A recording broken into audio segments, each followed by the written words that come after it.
Hello, this is Notaspringchick, and we're talking today about how to buy a house or sell a house, and has the bottom been reached?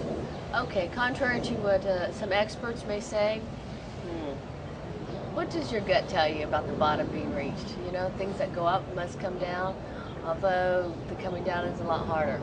So there are ways to get into a house without having to receive bank financing. One is to rent to own. There's actually about 18 million homes that are unoccupied, or actually is it unoccupied? They're unoccupied. Unoccupied homes throughout this nation. So, you know, there's an option where you could either pick up a foreclosure, get into a house that's rent to own. Also, you know, people are talking, you know, if you talk to real estate agents, they always say, you know, now's a great time to buy a house or now's a great time to sell a house, because whatever time it is, they make their money off of the actual transaction being made. So they will, of course, encourage you on that transaction. But there's one thing, which is timing, because sometimes houses are available for sale or available to buy when they normally wouldn't be. So that's something, you know, that maybe you may just hit that timing just right.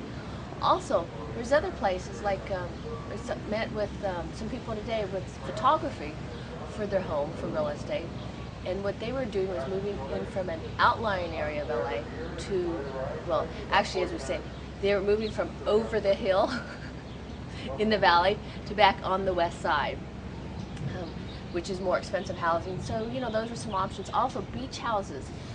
Beaches, you know, beach areas always seems to be popular, and it's always usually a pretty good place and some more solid investment than some of the inland areas. And so if you're looking to buy a house or sell a house, then maybe, you know, you might want to move a little bit inland, either closer to the city or some of the more desirable areas where you didn't think that you had the opportunity. And, you know, take a look, you know, keep looking, take time. You've got plenty of time, okay? Make sure your circumstances are right, because, hey, I think it's better to be a buyer right now than a seller. You would research, research, research. Yes, more research and more research, and when you think you've done enough, do more. But take your time, because when you find the right place, you'll know it.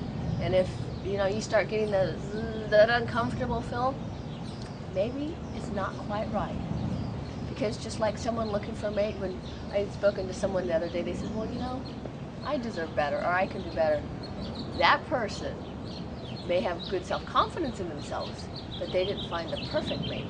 And a house, too, can be like the perfect mate, because when you find the perfect one, sometimes, you know, a lot of times you just know it. Right? So. There's also to look at a house that may not have what you want in it, but look at what you can do with it over the span of the time of living in that house. That's true, because that house can be exactly what you want it to become. I know that sounds just like a mate, doesn't it? Because gone are the days where people are buying a house just to flip it in 3 months or 6 months. The houses that you're looking at now look to stay in there for, what, a couple years or so, at least 5 years, maybe longer.